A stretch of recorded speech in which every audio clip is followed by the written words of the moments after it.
22 जनवरी 1980 बॉम्बे में ऋषि कपूर और नीतू सिंह की शादी थी। बॉलीवुड का पूरा क्राउड वहां था, स्टार्स, डायरेक्टर्स, प्रोड्यूसर। और फिर दरवाजा खुला, एक औरत आई सफेद साड़ी में, मांग में सिंदूर, कमबख्त इतना सिंदूर कि पूरी शादी की महफिल खामोश हो गई। वो सीधा गई अमिताभ बच्चन जी के पास। 5 मिनट बात किया, कोई नहीं सुना क्या हुआ वहां, बट जया बच्चन वहां पे थी, जो वहां बैठ के सब देख रही थी।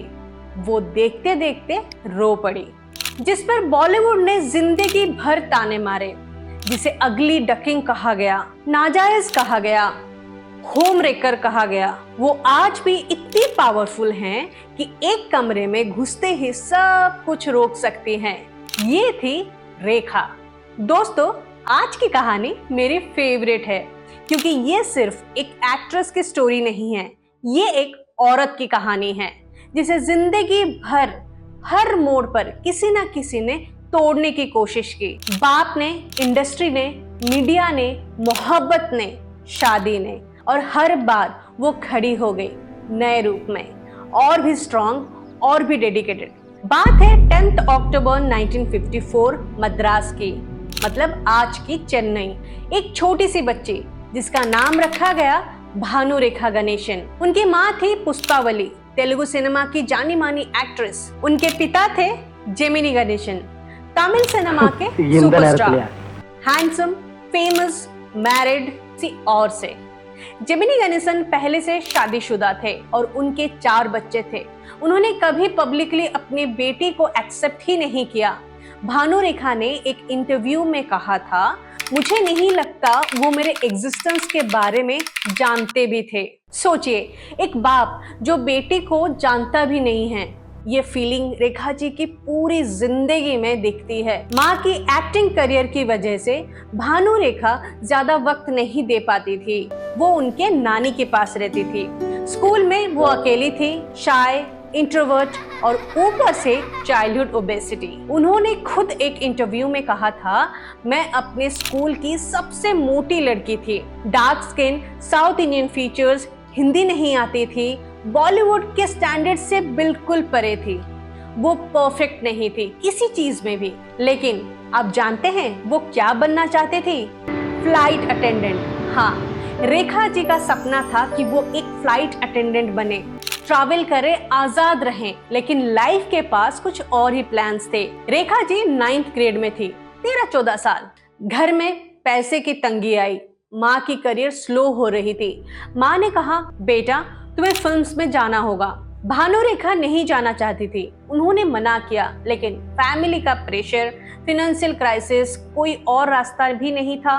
स्कूल छोड़ना पड़ा 9th ग्रेड से ही, और वो अकेली 13-14 साल की लड़की थी, मुंबई आ गई। वो खुद कहती हैं, बॉम्बे एक जंगल था और मैं उसमें बिना सहारे ही चल पड़ी। रोज मैं रोती थी क्योंकि मुझे वो खाना खाना पड़ता था। मुझे पसंद नहीं था, लेकिन फिर भी सब कुछ करना पड़ता था। वो कपड़े पहनने पड़ते थे जिसमें सीक्वेंस चुभते थे। बहुत लोग थे जो मेरी वल्नरेबिलिटी के फायदा उठाने की कोशिश कर रहे थे। ये सब बातें उन्होंने एक इंटरव्यू में बोली थी। ये थी रेखा जी की entry into Bollywood. No red carpet, no glamour, सिर्फ एक डरी हुई सी, सहमी हुई सी बच्ची और एक बहुत बड़ा सा जंगल। 15 साल की उम्र में 1970 में सावन भादो से बॉलीवुड डेब्यूट हुआ। स्क्रीन नेम दिया गया रेखा। भानु रेखा से रेखा, ये फिल्म बहुत हिट रही। लेकिन उससे पहले एक चीज हुई जो आज भी पेनफुल लगती है। कन्नड़ा फिल्म अनजाना सफर के सेट्स पर एक रोमांटिक सीन था। रेखा जी सिर्फ 15 साल की थी। विश्वजीत चैटर्जी, एक सीनियर एक्टर, ने सीन के दौरान कुछ ऐसा किया जो कि स्क्रिप्ट में ऐड नहीं था। ये ऑन रिकॉर्ड है, रेखा जी की बायोग्राफी में डॉक्यूमेंटेड भी है। और जो मीडिया ने किया, उन्होंने रेखा जी को ही ब्लेम किया, एक 15 साल की बच्ची को। ये थी बॉलीवुड की वेलकम टू भानु रेखा।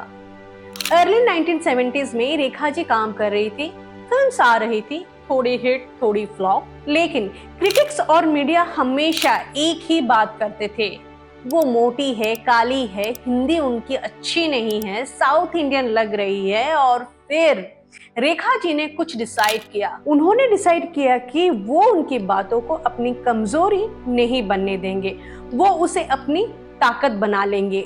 उन्होंने जिम ज्वाइन किया।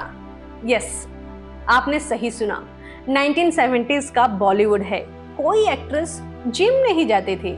रेखा जी बॉलीवुड की पहली एक्ट्रेस थी जिन्होंने जिम मेंबरशिप लिया, स्विमिंग क्लासेस गई, योगा स्टार्ट किया, diet completely changed, 30 kilogram weight lose किया। और सिर्फ बॉडी नहीं बदली, उन्होंने पूरे हिंदी में बोलना सीखा, एक्सेंट तक चेंज किया, क्लासिकल डांस सीखा, एक्टिंग वर्कशॉप किया, अपने स्टाइल को चेंज किया, डेवलप किया। और वो आइकॉनिक साड़ी ड्रेप, वो काजल, वो पोस्चर, वो डायलॉग्स 1976 तक जब दो अनजाने आई, इंडस्ट्री ने एक अलग ही रेखा देखी।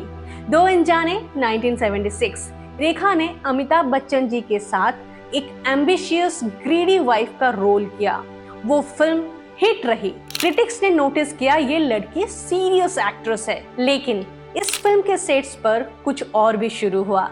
जो स्पेकुलेशन थी वो स्लोली हकीकत की तरफ शिफ्ट होने लगी।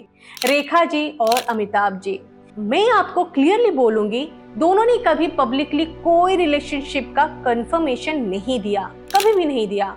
अमिताभ जी ने हमेशा कहा कुछ नहीं था। रेखा जी ने भी डायरेक्टली कभी आंसर नहीं दिया। 22 जनवरी 1980 ऋषि कपूर और नीतू सिंह की शादी थी और पूरा बॉलीवुड वहां पे प्रेजेंट था। और फिर रेखा जी आई, सफेद साड़ी, मांग में गहरा सिंदूर, मंगलसूत्र। वो सीधा चली गई अमिताभ जी के पास। अमिताभ जी के साथ उन्होंने बात किया, लेकिन क्या बात हुई किसी को नहीं पता। बाद में जया बच्चन जी रोने लगी। एक साल बाद national awards function, Rekha ji को बेस्ट एक्ट्रेस अवार्ड मिल रहा था उमराव जान के लिए। President of India Neelam Sanjiva Reddy, उन्होंने अवार्ड देते वक्त पूछा, आपकी मांग में सिंदूर क्यों है? रेखा जी ने माइक पे जवाब दिया, जिस शहर से मैं आती हूँ वहाँ सिंदूर फैशन है। पूरे ऑडिटोरियम में सन्नाटा छा गया। किसी को कुछ समझ नहीं आया, लेकिन सबको कुछ फील हुआ। ये थी रेखा। प्रेसिडेंट के सामने उनके सवालों में भी उन्होंने ऐसा जवाब दिया कि हर कोई तंग रह गया। उसी साल आई सिलसिला। यश चोपड़ा की फिल्म स्टोरी एक मैरिड मैन की थी जो अपनी पुरानी गर्लफ्रेंड से प्यार करता है। फिल्म में lead actor Amitabh Bachchan ji, lead actress girlfriend के रोल में रेखा जी, वाइफ के रोल में जया बच्चन जी। यश चोपड़ा ने शूट सीक्रेट रखी थी, मीडिया को सेट्स पर आने से मना कर दिया था। जब फिल्म रिलीज हुई, इंडिया ने एक साथ सांस रोक के देखा। रियल लाइफ और रियल लाइफ एक दूसरे में खुल गई थी। फिल्म ऑफिशियली और कमर्शियली दोनों जगह फेल रही। शायद ऑडियंस को समझ नहीं आया, अनकंफर्टेबल थी उस टाइम पे ये फिल्म, ठीक से देख के समझ नहीं पाए शायद। और सिलसिला के बाद अमिताभ जी और रेखा जी ने कभी भी साथ साथ काम नहीं किया। वो चैप्टर ऑफिशियली बंद हो गया। मार्च 1990 में रेखा जी ने शादी की। मुकेश अग्रवाल, दिल्ली के एक बिजनेसमैन। कुछ मीटिंग्स के बाद क्विकली शादी।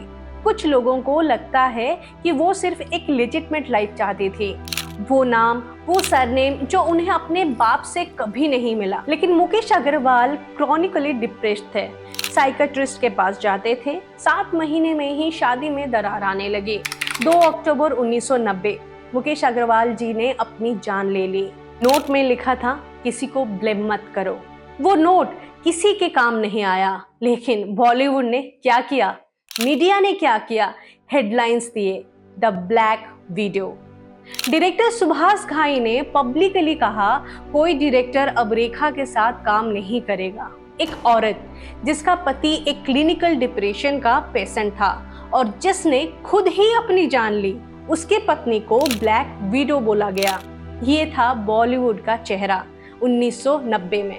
और रेखा जी ये सबसे बहुत दूर चली गई, बॉम्बे से गायब हो गई। फिल्म खून भरी मांग 1988 ऑलरेडी एक आइकॉनिक रिवेंज ड्रामा था। फिल्म फेयर में बेस्ट एक्ट्रेस का अवार्ड मिला, ऑडियंस का प्यार मिला और 2000 में फिर वापसी किया उन्होंने कोई मिल गया ऋतिक रोशन की मां के किरदार में, क्रिश में ऋतिक रोशन के नानी के किरदार में। दोनों फिल्म्स ब्लॉकबस्टर्स। 2010 में उन्हें मिला Padma Shri, India fourth highest civilian honour. 2012 में राज्यसभा मेंबर पार्लियामेंट में नॉमिनेटेड। वो औरत जिसे इंडस्ट्री ने 1990 में खत्म कर दिया था, वो इंडिया की पार्लियामेंट में बैठ रही थी। आज 2026 में वो क्यों ज्यादा खूबसूरत दिखती हैं? और एक सवाल जो हर कोई पूछता है, रेखा जी आज 70 साल से भी ज्यादा की हैं, लेकिन फिर भी वो पहले से ज्यादा खूबसूरत क्यों दिखती हैं? वो खुद कहती हैं योगा, डिसिप्लिन, खाना और नींद। 1983 में उन्होंने एक बुक पब्लिश की थी जिसका नाम था रेखास माइंड एंड बॉडी टेम्पल। वो बॉलीवुड की पहली एक्ट्रेस थी जिन्होंने फिटनेस को सीरियसली प्रमोट किया था। लेकिन मैं सोचती हूँ असली जवाब कुछ और है। जब आप जिंदगी भर अपने आप को रिक्रिएट करते रहते हो, भानु रेखा से रेखा, अगली ducking becomes a swan, controversy से लेजेंड, तो शायद आप एज नहीं करते, आप इवॉल्व हो जाते हो। रेखा जी के स्टोरी में एक लेसन है कि दुनिया आपको डिफाइन नहीं करती, आप खुद को डिफाइन करते हो। बार बार नए रूप में, अपने ही अंदाज में। भानु रेखा गणेशन, वो बेटी जो फ्लाइट अटेंडेंट बनना चाहती थी, उसने बॉलीवुड को सारी शर्तें मनवाई और आज सिर्फ एक नाम काफी है, रेखा। ये थी रेखा जी की असली कहानी। एक लड़की जिसे सबने रिजेक्ट किया और जिसने सबको गलत साबित किया। अगर आपको ये वीडियो अच्छी लगी तो लाइक, शेयर एंड सब्सक्राइब, वरना आप नेक्स्ट एपिसोड मिस कर जाओगे। द फ्रेम अनटोल्ड पर हम सिर्फ फिल्म्स नहीं, जिंदगियां सुनाते हैं। मिलते हैं अगले एपिसोड में। Bye bye.